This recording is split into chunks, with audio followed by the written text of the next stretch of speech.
What's up, everyone? Welcome to Audiobooks from Hell.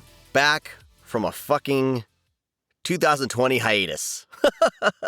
I'm your host, Sean DeRager, audiobook narrator and all-around, I guess, goofball and lover of all things horror and genre related.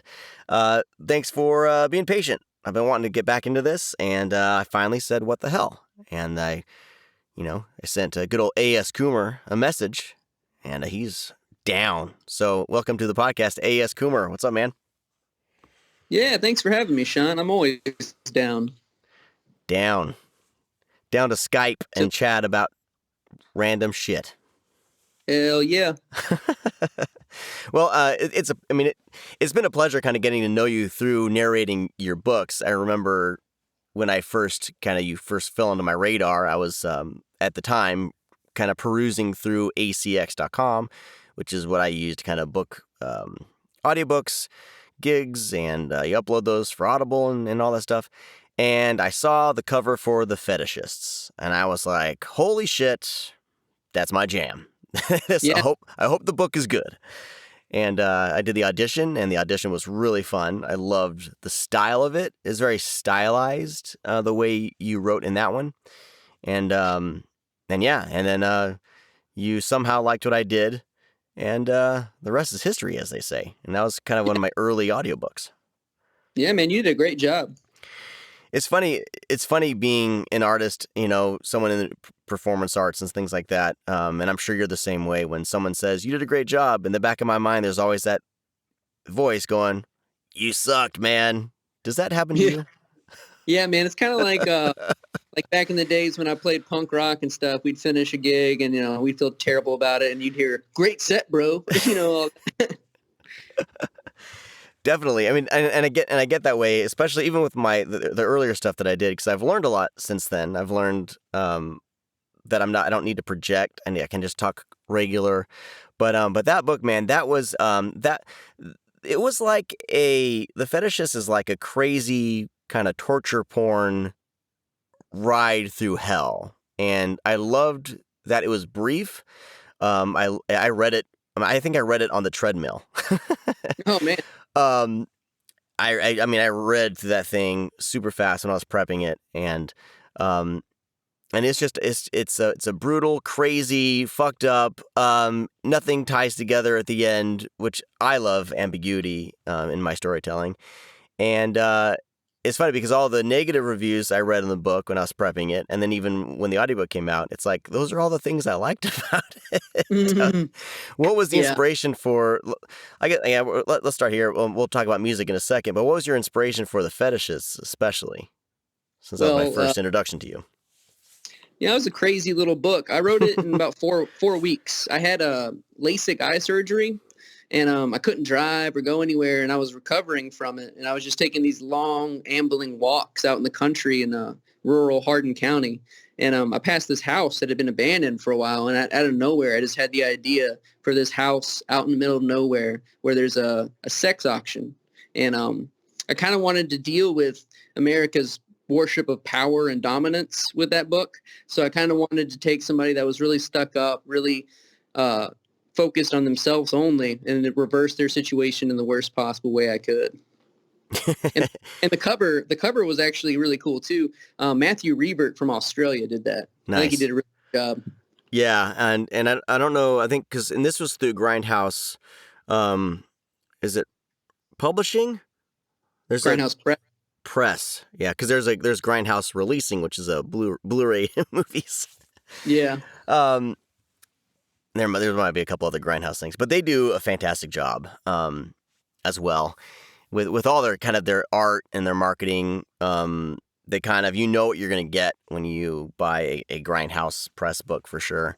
And that's what I loved about The Fetishists was that this guy, the main character, was not a good guy, and right. And I try to make that. I mean, I made that evident in my narration, and then some people would be like, "I didn't like the main character. I didn't like him." I'm like, "You're not supposed to. This is horror, people. I mean, there's gray areas all the way around, but a lot of the times your main characters aren't good people."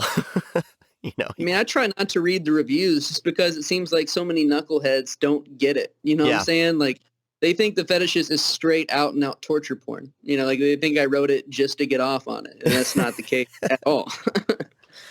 definitely. And as with most good horror, there is, there is an underlying, not necessarily a in your face message, but there is there's social commentary in there, Right. and all the stuff that you've done, the horror stuff, especially the two that I've narrated, The Devil's Gospel and The Fetishist. There's a lot of social commentary on religion, kind of groupthink, and just how people, the dark side of people does simmer and does come to the surface. Um, and but that's not the only. I mean, that's not all you write about too. I mean, you have um, Shining the Light, and then what's that other one that you self-narrated yourself? Oh, memorabilia. Memorabilia. And you have those. So there's other sides to everything. But I want to come back around. I want to talk the Devil's Gospel in a second. But I want to kind of dive back, because we did mention you're in punk bands, and you do quite a bit of music. I know you posted that your wife and you and your wife went to some cabin and recorded just recently. So what came first, the musician or the author? The Or writer is definitely Yeah. came first. Yeah. When I was in fifth grade, my family, we moved from like this subdivision situation out into the middle of nowhere. Like I thought out into this little community called White Mills. And like, so I didn't have neighbor kids to go shoot basketball with or whatever. So I took to skateboarding and I took to reading. And reading is really like how I developed all my friends. I still call my books my friends. You know, they're the tried and true, they'll always be there for me kind of Hmm. friends. Definitely. I mean, and did you start just like writing kind of short stories, as most people? When did you decide, like, I'm going to tackle the novel or even the novella? I mean, I've always wrote like whether it's poetry or like I'd make stories up. So I've always did that. But with novels, the first time I wanted to play with a long form fiction, I had an idea for a story that I couldn't tell in 6,000 words. So I was like, I don't really know how to write a novel. So I had to kind of set myself up for the process. Yeah. I kind of looked at, to make this thing, what needs to happen. So since then, my whole way I approach each novel is I have a daily word quota and I have a loose outline of where I'm going. And I started that with the first book, really trying to fall in, and I've done it ever since. And it's helped me stay productive. Right. And that's the thing that I'm curious about, because I have dabbled in writing, and I in high school I thought I was going to be a writer. Like, that was something that I was actually looking to possibly doing, and it never shook out, and I haven't written in years. And for me, it's the same thing with kind of drawing and art.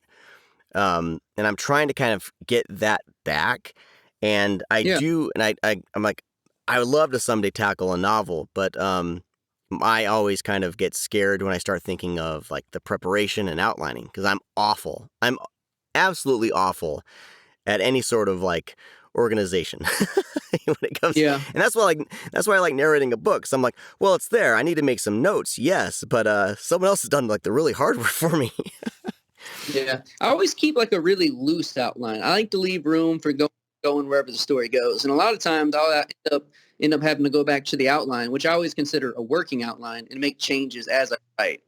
Yeah, and that seems to be the case, I think, with most authors that I've spoken with, and it's kind of helped diminish the fear of me doing it. And I'm like, I could do loose outline, just like Yeah, even you can do it. with acting and stuff. I've always loved kind of sketch comedy and improv as kind of my forms of Yeah. how I like being creative. And when there's too strict of a path, I always end up going off the path. Even when I was in scripted plays when I was in high school, I guess it's just kind of Yeah. my personality, I guess. No, I got a little bit of that in me too. Yeah, yeah. S- Um, so so the music. So you started picking that up just kind of naturally, or like organically, with everything just being an artistic type person. Like, when did that start coming into play? Well, I think think I got a guitar from a neighbor. My dad bought a guitar, old Japanese guitar off a neighbor for like $20. And I carried that thing around and always thought it looked cool, but I never really started playing until late in high school or so.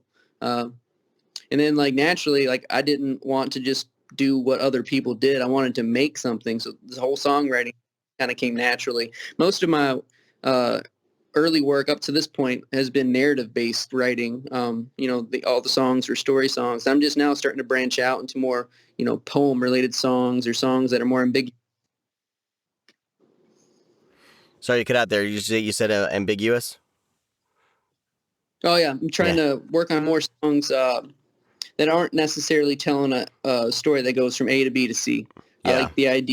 I like the idea of experimentation these days. I've been making a lot of ambient tunes, these free-form pieces that may or may not resolve towards the end.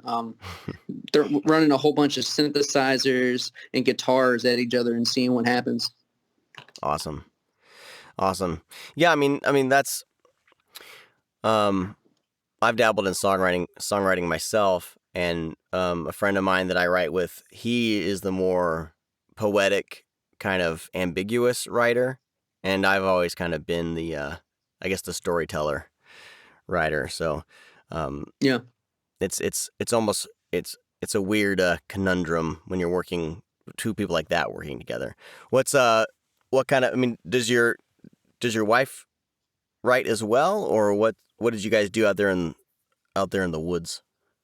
No, she doesn't write. So like most of the songs that are going to be on this recording, it's called the Old Fort Sessions. Mm-hmm. I wrote 3 or 4 of them for this book I'm working on now about a musician who gets gifted a haunted guitar. So most of those songs I've been writing as I've been writing. Okay. And so we wanted to get away for a few days, so we booked this little cabin out in the Pisgah National Forest, all off to itself, and I just set up a couple mics and we played through a couple of those songs that I wrote for the book I'm working on now, and then we played some of the other new songs that I've been carrying around too. That's awesome. Was that did it kind of work out, but just being out there by yourselves with all this, did that? Yeah, it was there's no traffic. We were out on a little forest road. We had all the windows open. There was a little creek that went by our house, and we tried to capture all that on the sounds. We just set up 2 mics and played the songs straight through live with no overdubs, just as they were. Awesome. Very cool. I'm in Southern California, so finding somewhere where we don't hear traffic is it's a challenge. Yeah. We can go to the mountains about an hour away, but even just in my backyard, it's like you always will hear something for sure. Yeah. So you live in Kentucky, is that correct? Yep. And that's right. And that's why I thought it was pretty interesting that you chose me, because I don't have any sort of accent, and I kind of get scared when I am required to do an accent, because I'm always like, well, I don't want to, because I've watched way too many movies, so I'm going to go stereotype sometimes, So the whole challenge for me has always been like, I don't want to go to the stereotypical route, but then again, I'm informed by movies and by things, and I don't, I haven't lived out there. And one of the notes you wrote, and I think it was in the Devil's Gospel audition, was you were like, please no twangy Southern accents. Yeah. And I was like, oh, go ahead, buddy. I didn't mean to cut you off. No, it's all good. And so now, what kind of spurred that on? I mean, and thankfully, I think my accents have been okay. You haven't complained, or either you're a really nice guy, or I did an okay job. But you did a good job, what kind of spurred that on? As far because I get it, but did you get a bunch of auditions, or what happened with that? It's just one of those things. Being from Kentucky, we were like the brunt of all the jokes, right. For the state.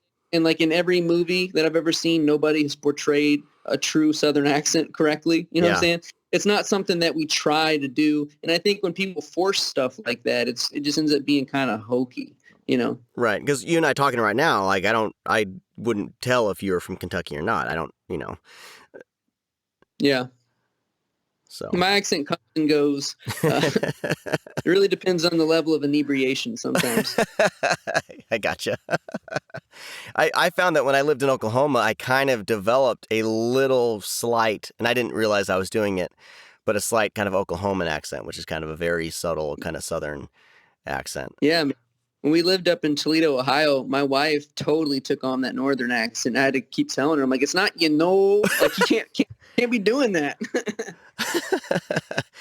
It's interesting as human beings how we will assimilate a little bit wherever we're at. It's unavoidable, really. Yeah. What are some of the worst portrayals of like a Kentucky Southern accent that are fresh in your mind? Oh man, I got nothing fresh in my mind right now. Try to avoid all those, I think everyone tries to go to like Deliverance, Right? Yeah. Yeah. like the hillbilly, the backwoods, Yeah. Hills have eyes kind of thing. Yeah, whether hey, you see something out there, like that kind of thing. And I think it, in certain storytelling, I think it can, if they're like for sure, like these people are hillbillies. That makes sense. But sorry, I thought someone was knocking on my door. Well, I'm going crazy, and I haven't even had any drugs yet today. I kind of had that influence on people, I think. What was I saying? But yeah, I mean, I can see why people do it because of how, all the kind of backwoods horror that has, come through, since the 70s even, because you have, Texas Chainsaw Massacre, Yeah. those types of characters. Speaking of horror and genre and stuff, what kind of influences your, taste in horror? What molded that? I've always been a fan of anything transgressive, really. And horror is kind of like the rock and roll of literature. It's kind of been like there's no rules in it.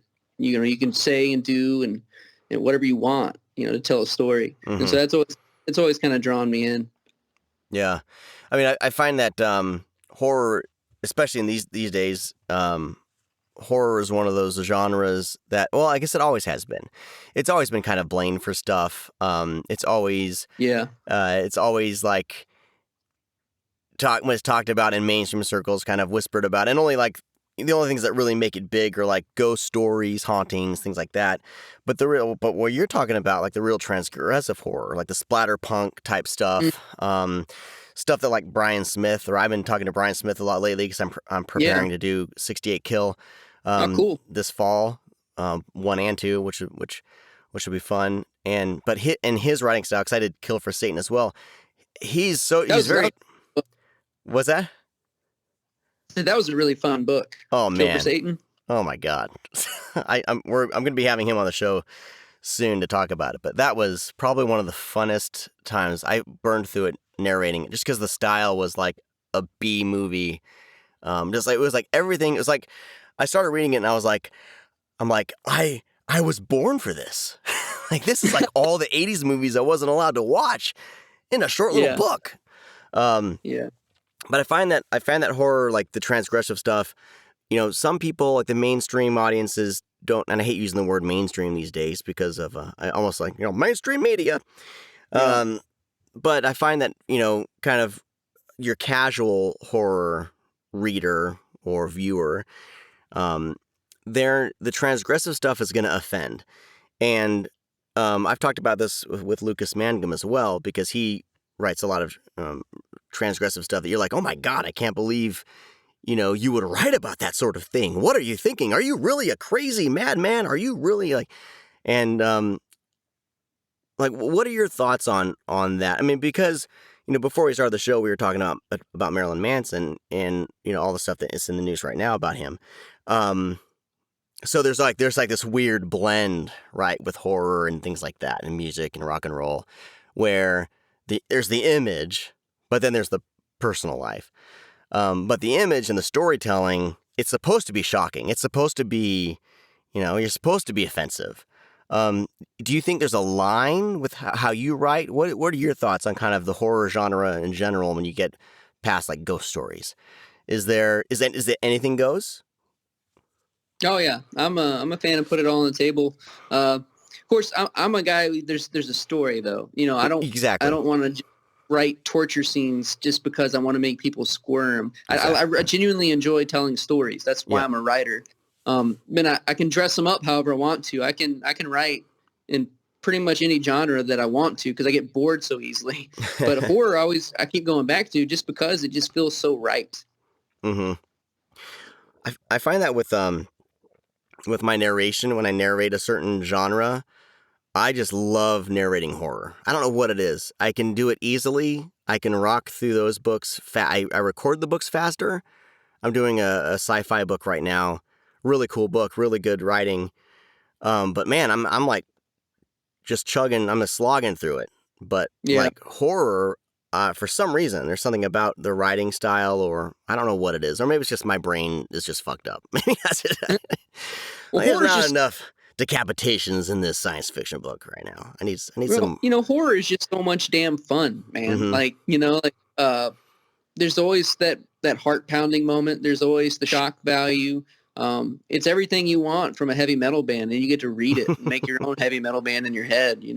Yeah, yeah, yeah. I mean, that's funny. That totally works. I mean, it does work that horror is the rock is and rock and roll do go together. I even was kind of thinking out loud the other day about heavy metal and horror cinema. And then somebody had mentioned that Ozzy Osbourne, when they were naming the band Black Sabbath, um, they there was a he was they're in New York, and the movie, I think the movie Black Sabbath was out. I'm gonna lose my horror cred right Yeah. now. Oh God, Bava, that's who it was. The movie Black Sabbath by Bava was in a theater, or there was a big long line getting into the theater, and they were like, I could be messing up this whole story, but basically, that inspired the band name for Ozzy Osbourne and kind of how they went going forward. So there is a blend with all that. And see, this is what happens when I don't have a script, I don't have questions in front of me. I just start rambling, and that's okay. That's why this podcast is here. But Yeah, I man. don't know where I was going at all with any of that. But you know, um, where was I going Yeah. with all that? Speaking of Lucas Mangum, I really enjoyed his Saint Sadist book. That was a lot of fun. Yes. Okay. Here's where I was going, and that actually helps. Because Saint Sadist is one of those books that could be offensive on so many levels because of Yeah. the storytelling, things that happen in the book.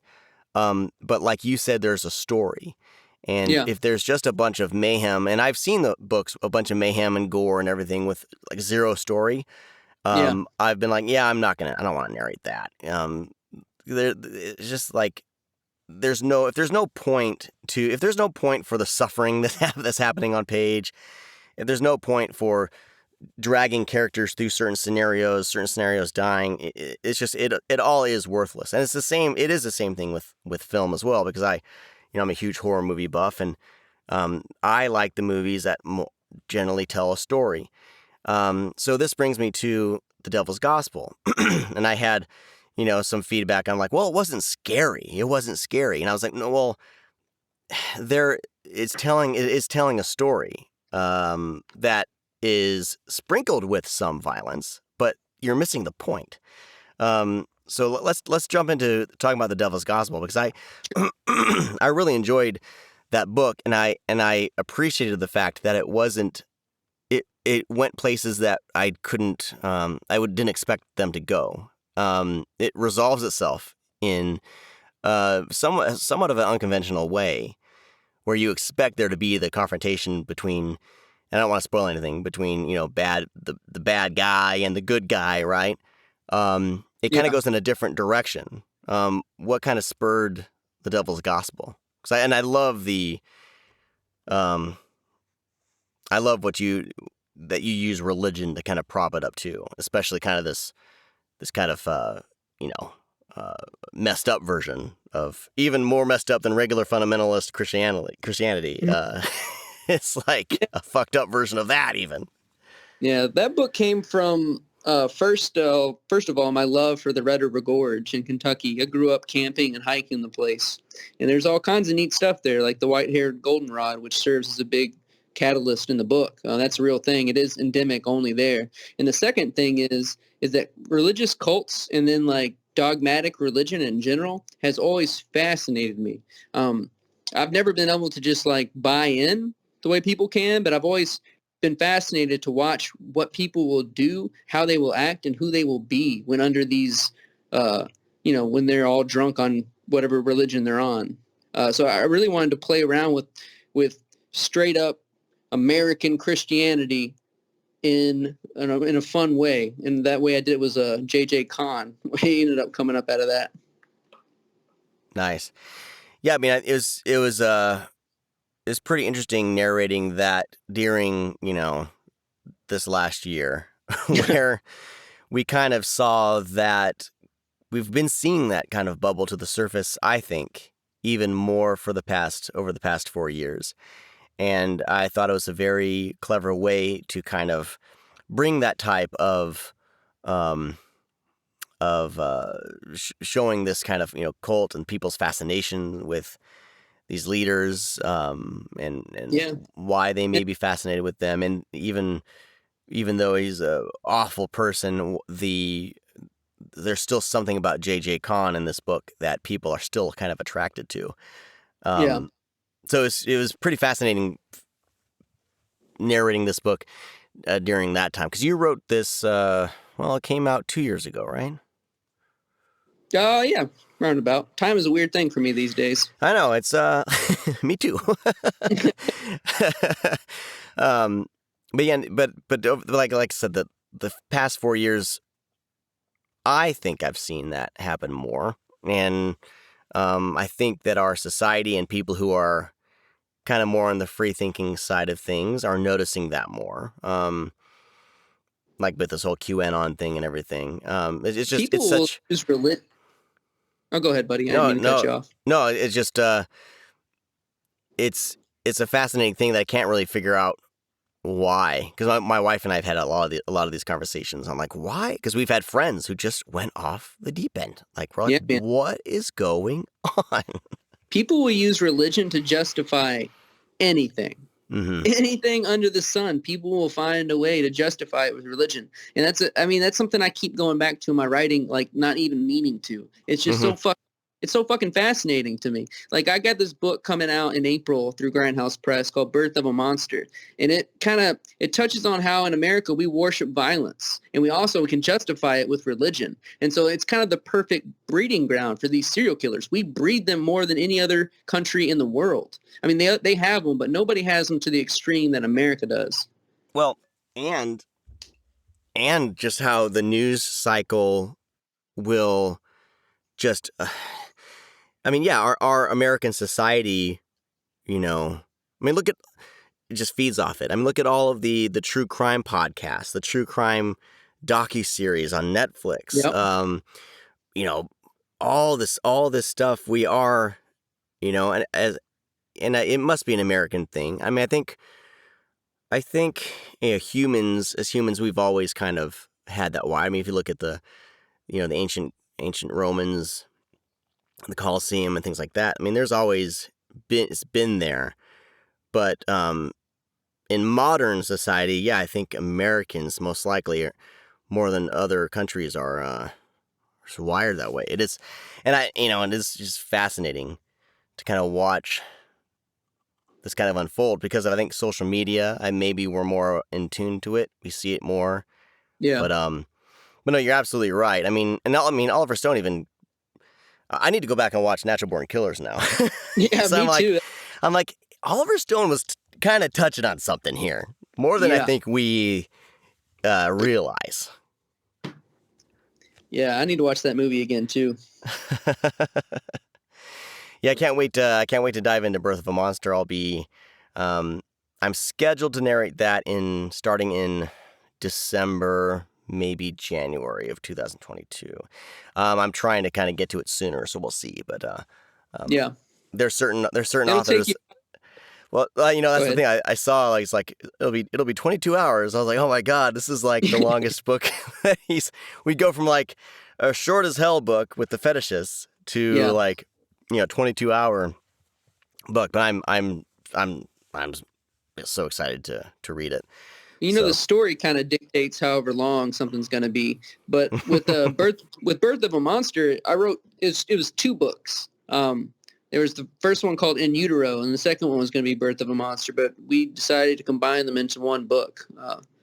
So and, that's why it's going to be so big. yeah, why'd you guys decide to do that? Because there's a book series that I'm doing, a dark fantasy, that he actually had one of the books. It was called Chaos Reigns. And it was going to be one book, but he split it into 2 books. Why did you guys go the route of maybe this works more as one book? I kind of, when I finished it, the first book had a resolution, but I thought combined with the second book, it worked better than having. I think it flows better as one book than it would as 2. I think it needs to be read back to back. I don't think there needs to be any books read in between. I think to get the full message of what's happening in that book, you need to read it all. Okay, so they're still kind of, you just put them together. You didn't do some like weaving in and out like in Stephen King's It, how he weaves in and out of modern, the characters as grown-ups and then the kids' story. You didn't do any sort of weaving like that. You just No, it's a continuous tale. Okay. It's just there's a segment of time that needs to pass. So combining them in book 1 and book 2, but as one big entity, I think it worked out more effectively that way. Mm-hmm. Yeah, I can't wait to read it. Let's talk about Shining the Light, because that one, I think I'm prepping it right now to narrate it, and so I've been doing like your horror stuff, right? So Yeah. Shining the Light is like it's like a music documentary in written form, kind of about this fictional musician. Tell me a little bit the impetus of Shining the Light, because I love that idea. And what I've read so far, I have no idea how the fuck I'm going to narrate it, but but I'm excited to give it a try. Man, I really enjoyed rock and roll and music biographies my whole life. Mm-hmm. I've always loved watching the documentaries on everybody, especially Bob Dylan and people like that. And the idea of the traveling tortured troubadour has been around for a while, but it's always been something that I've wanted to put my spin on. And so I took an amalgamation of people like Jason Molina and Hank Williams, Bob Dylan, Bonnie Prince Billy, Leadbelly, Robert Johnson, Woody Guthrie, these kind of people, and kind of smashed them all together and made my own mythos on this made up character, Homer and Tumbra. Very nice. And you wrote it like different interviews. Yep. With different people. So I'm gonna have to ask you, all right, these sections, who are you thinking of? Yeah. Well, like the idea of writing a fictional biography, which is really alluring to me, to make it as soon as you open up, that's a fucking biography on Homer and Tumbra. It doesn't read like a novel, but it is. Yeah, that's what's great. Like it feels complete. It's completely realized as like this biography of this guy that we've never, we have no idea, we've never even heard, And like at the end of it, I even included his discography. You'll see at the end, like, yeah. It's funny because every time somebody reads that book, they ask me if I wrote any of the songs. And for that book, I really didn't. I had song ideas, but I didn't write them out. But for the book I'm working on now, I'm actually writing the songs, and I plan on including a songbook with chords at the end of the book. Awesome. That'll be fun for the audiobook of that version of that. Right? Yeah, I mean, and it's funny because it's like, but it kind of makes sense because this guy Homer, he's supposed to be like this myth. Like, is that almost too much pressure for you to come up with songs? Like, these have to be like mythic. No, I mean, for that book, like I thought, that one was kind of like a study in it. Like I didn't Mm-hmm. think the songs would really. I think they would have detracted from the way the story is. Okay. I think kind of painting the general idea of these concept albums that Homer and Tumber writes was more effective than actually writing up the songs and including them. Whereas with the story I'm writing now, the songs are almost kind of topical, touching on stuff that's happening. And so like I actually wrote them out, and I think they'll be beneficial to have written completely in the book. Nice. That's fun, and I think that's what you bring to the table as an author that I don't see a lot of other authors doing. Is you have this background with music. You're a writer, both you're a writer and a musician, and I love what that brings together, because that doesn't have. I don't.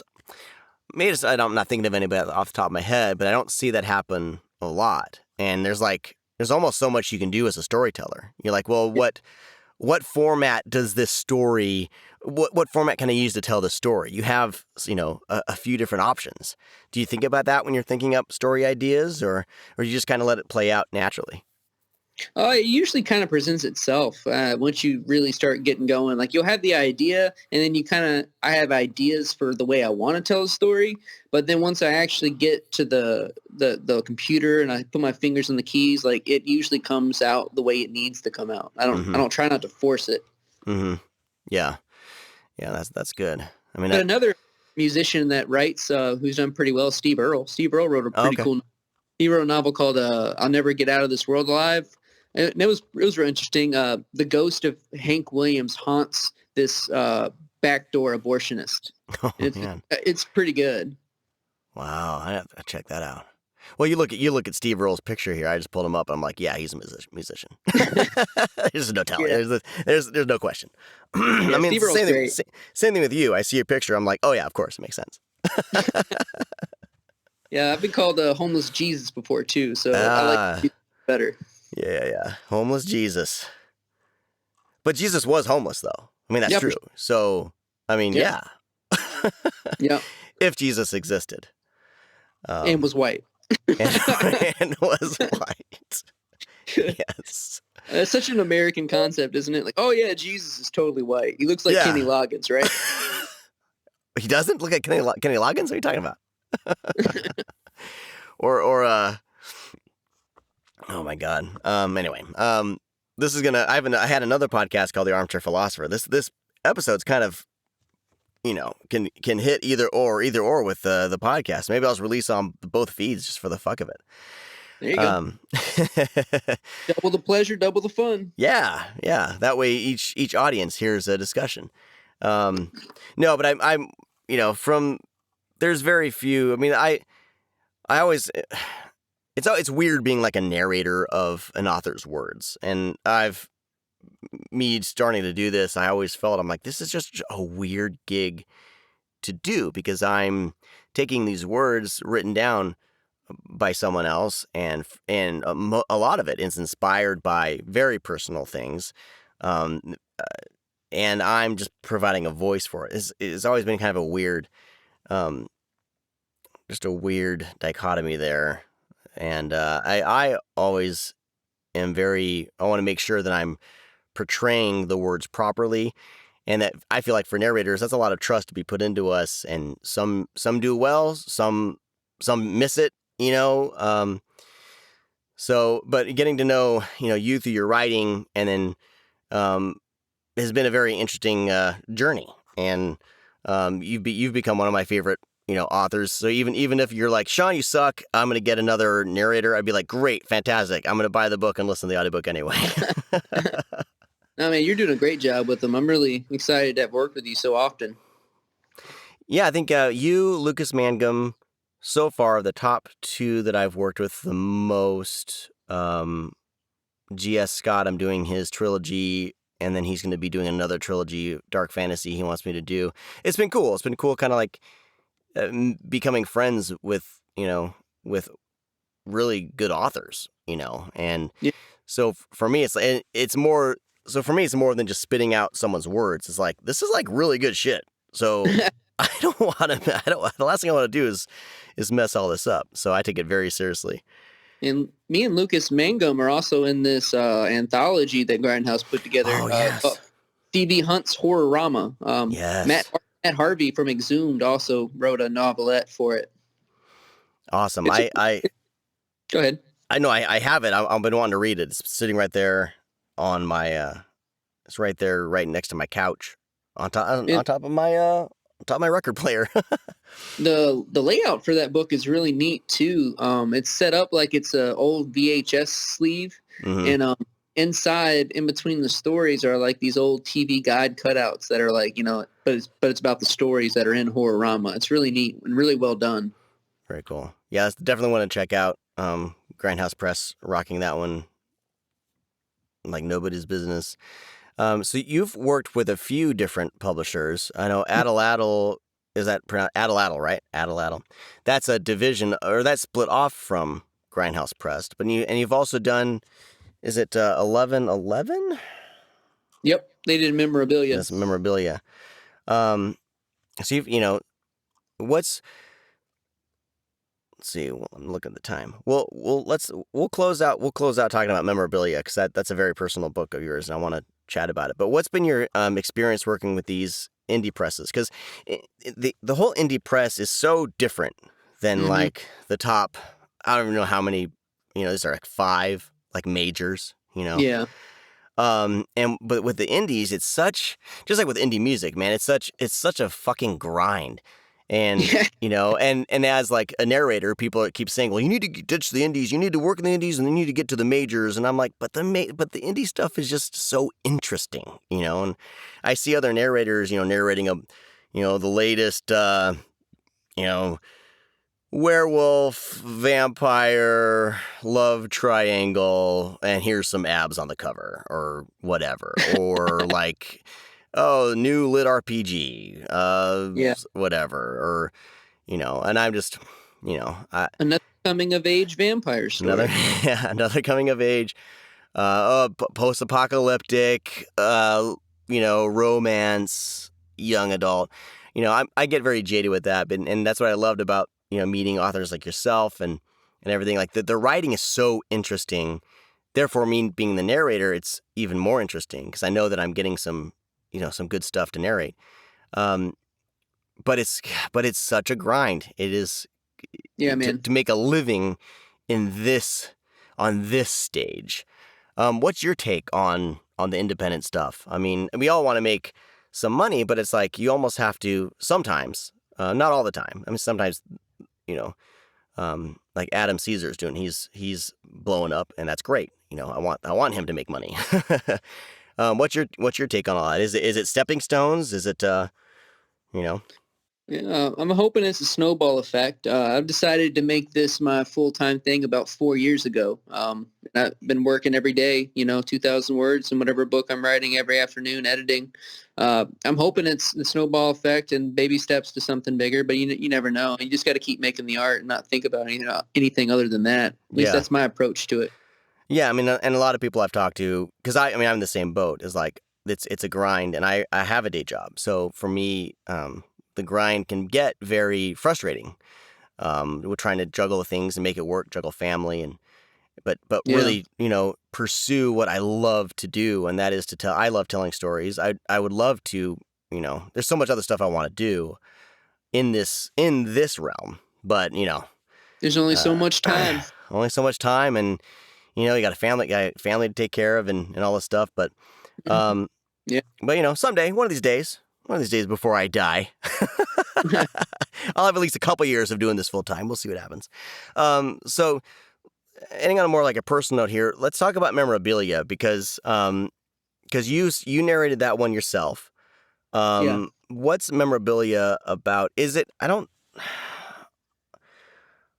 have the audiobook. I'm wanting to listen to it, but I haven't listened to it. My audiobook listening is way down this year. It's not horror.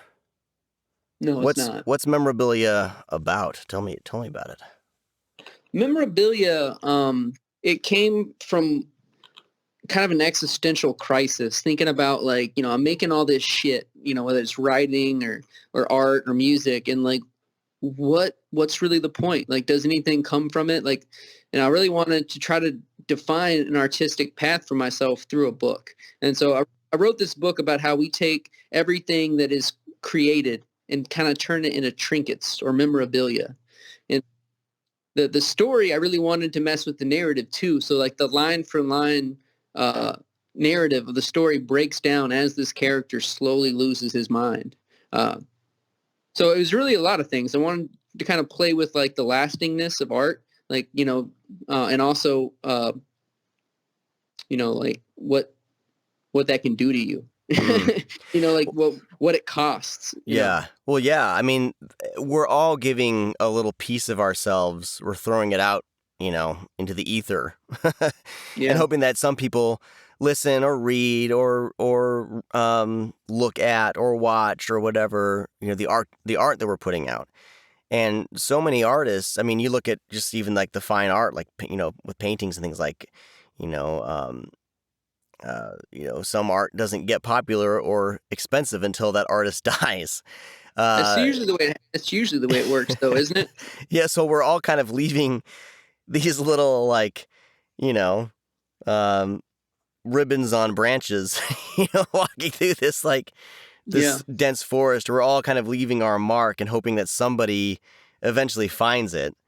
And, maybe someday, if we make some money while we're doing it, great. But what we are creating is going to be here as long as, and it's as long as it's out there, as long as people are able to find it. So it's very interesting. Art has always been so fascinating to me, and that's why I love it so much, is that, artists, no matter what the medium you're creating in, that is going to be there long after you're gone. And it's pretty, pretty kind of a mindfuck to think about. Yeah. Yeah. I mean, that was one of those books that I had to write. I was going through some stuff, and the best way for me to go through some stuff is through art. It's like when I'm going through something, if I'm not making something, I'm in a bad place. I have to be making something every day, whether it's working in a novel or whether it's painting or writing a song or composing some ambient stuff. I have to be making something at all times. That's good. And that's a true artist. It's just kind of like, this is our kind of lifeblood. This is what keeps us going. I always have something going on. I'm either as I'm doing my day job, have something like music playing, a TV show going. So there's always, so art is fueling me through my day. And I'm one of those guys that, like, I would love, I can't wait to be doing more, or helping more art get created. I'm always been more of a collaborator. So I love just kind of bringing people together, bringing pieces of different art together, introducing artists to each other who can help each other out. That shit's that's what gets me going back to the small press thing. There's a sense of community with the small press that you don't get with the bigger guys. And a lot of small presses share. They how they do stuff, how to be a small press with integrity. A lot of people are really open to communicating that kind of thing. Like, I even know, like 1111, Andrew Wilt even teaches a class on how to run a press. Nice. There's a sense of camaraderie with a small press. And that's the same thing with, like, indie, more of the independent film community. I see that because I have a lot of friends who boutique kind of Blu-ray labels that are bringing out kind of weird, bonkers, older flicks, and they all kind of help each other out too. There's technically not a sense of competition between there's certain respectable labels where they all help each other out and they all do well. And you'll have kind of the few outliers who just, don't want to do that. And I think they kind of fizzle quickly. Yeah, and I think a lot of things, one of the big truths that people need to realize is that art is not a competition. Yeah.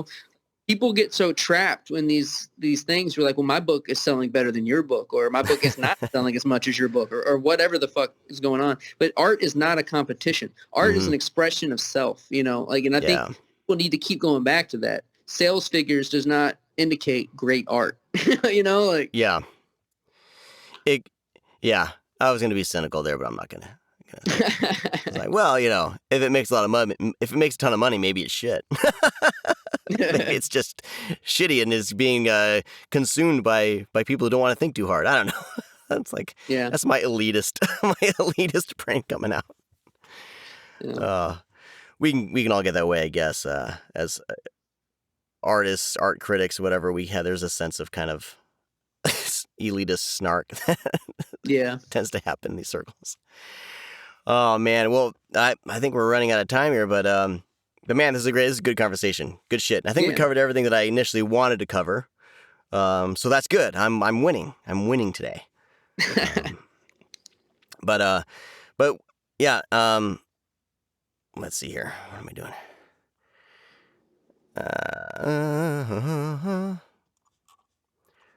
Hold on, here we go. Birth of a Monster. That's what I was looking for. Birth of a Monster. You can pre-order it now. 671 pages of transgressive horror for only $4.99. Everybody. Yep. Holy the book, shit. the paperback is going to be kind of on the hefty price side, but I hope that doesn't keep people away. It's going to be like $25, but it's 700 pages almost. It's you could use it for a door stopper, or you could defend yourself with it. So here's what I do, everybody. Here's the hack that I do. Okay, I will generally buy the paperback or the hardcover if that's available, but I will also buy the Kindle version because the Kindle version is always so cheap. And I don't know if it's any cheaper if you've bought the physical copy, but what I'm getting at here is the audiobook then, if you've bought the Kindle version, especially, I think, you get a discount on the audiobook. So you can either use your credit for Audible for that, or buy the Kindle so you have it to read if you want, and then for like half price you can get the audiobook, or even cheaper. So that's kind of what I kind of buy all three formats if I can, just because I don't know where I'll be, and I'll kind of bounce between it all. And the Kindle and Audible Whisper Sync is pretty fucking cool. I've never used it.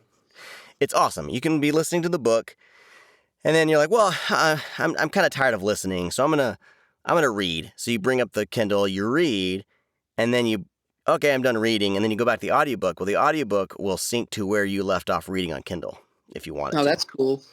That's pretty awesome. That's pretty cool. Yeah, I didn't know that. That's a pretty neat feature. Yeah, so I think I'm right. Pretty positive I'm right. I could be wrong too. As with this. And anything I say, just take with a grain of salt. That's what my wife says. I'll say something that I think is true. I'm like, oh yeah, this happened back in 1786. This thing happened.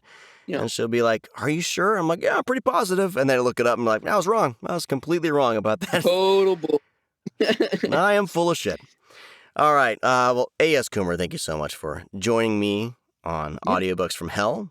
And I wish you all the best. And so everyone, pre-order Birth of a Monster. Find his stuff. Buy all this shit. Buy the music. If you want, listen to me read his stuff. I don't know. Whatever. But you should do it, guys. But yeah, good stuff all the way around. And I love that you are an artist, a true artist in the sense, whereas there's always something you're working on. So that's fantastic. All right, everybody, I'm going to be trying to make this podcast more of a steady thing. So Matt Serafini will be coming on soon. Brian Smith will be coming on soon. And but then I also need to find more ladies to bring on just to try to keep things balanced. So have you talked? Yes. Yep. Okay. Yep. Interviewed her a while ago. She was one of my first interviews, which is great. I had the same kind of thing happen where I was like, I'm like, okay, so it's turning into a sausage party. I need a woman in here. Yeah. So, but yeah, I'm looking for a good, fun, and diverse season of Audiobooks from Hell. And I guess I'll talk to all of you guys next time. Yeah. Yeah. Yeah, Sounds good. I do appreciate you having me, buddy. It's been a lot of fun.